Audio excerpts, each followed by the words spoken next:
I was on the phone yesterday with a very prominent CEO in America, Republican, who has been very outspoken over the years, also, though, outspoken on some of these issues. But he said, look, all of these companies, we have CEOs put out press releases about all the things that they want to do in terms of trying to help and stand with and stand on this particular issue.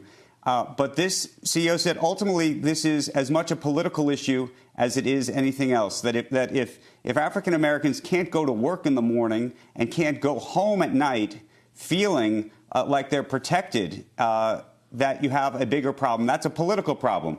And what you don't see is executives, business people, maybe yourself, we can have this conversation right now, literally coming on television saying, okay, the real problem is with this attorney general, is with this governor, is with, if you have a problem with the president, or is with these political leaders, because that's where so much, we can talk about the economics of this, but if you can't go to work or go home at night and actually feel comfortable and confident that you're not going to get pulled over and there's not going to be a problem, it's all for naught.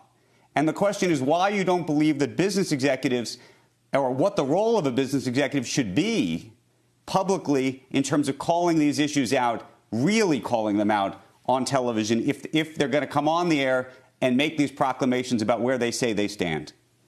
Well, the argument that it's very good. Obviously that's a very complicated set of issues, Andrew. We're not going to sort through right here, but the argument that I've tried to make over the years to business people is having a stable social foundation in the United States upon which we can build our businesses is in their vital self-interest. Even if they don't agree with me philosophically on the political and social elements of the problem, they have a vital personal self-interest in having social stability in our country. Having lived a lot of my life outside the United States, my father was a diplomat, I understood that historical characteristic, now we're a nation of great divisions, but historically that characteristic of the United States was what promoted our prosperity. And so there's a self-interested argument in addition to a broader philosophical argument to which I subscribe.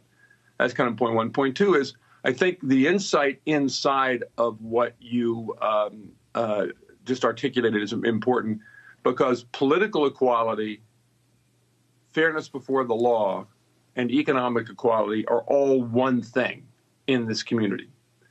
Remember 1963. The famous march in Washington where Martin Luther King spoke. By the way, my mother attended that as a 43-year-old housewife in Washington by herself. And it was titled The March on Washington for Jobs and Freedom. This has always been about economics and political rights, and they've always been understood to be one and the same. As a consequence of which, policies like voting rights, criminal justice reform, and gun control are every bit as important as minimum wage, health care, affordable housing, and education. By the way, one of the most, I personally think that one of the most important things we can do is to equally fund education in our country. We have a country where there's a promise of equality, but we have some public schools that are like country clubs and other public schools that are like tenements.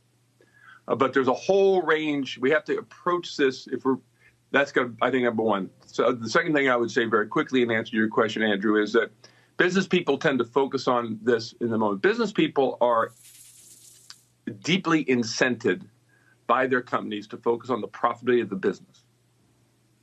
Very few of them, one of them is my dear friend Randall Stevenson, who was on yesterday, can rise above that and think more broadly about the social interest. So business people really tend to only focus on these issues when it's right in front of them and it's in the way of them doing business.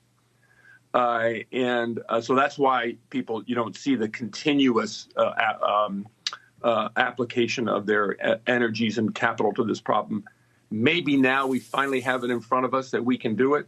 But we can get into some of the other agenda issues. There's a whole broad set of agendas that I think the business community should get behind, personally because it's philosophically the right thing to do, but also in their case, if they don't believe in that philosophically, and politically because it's in the best interest of their business.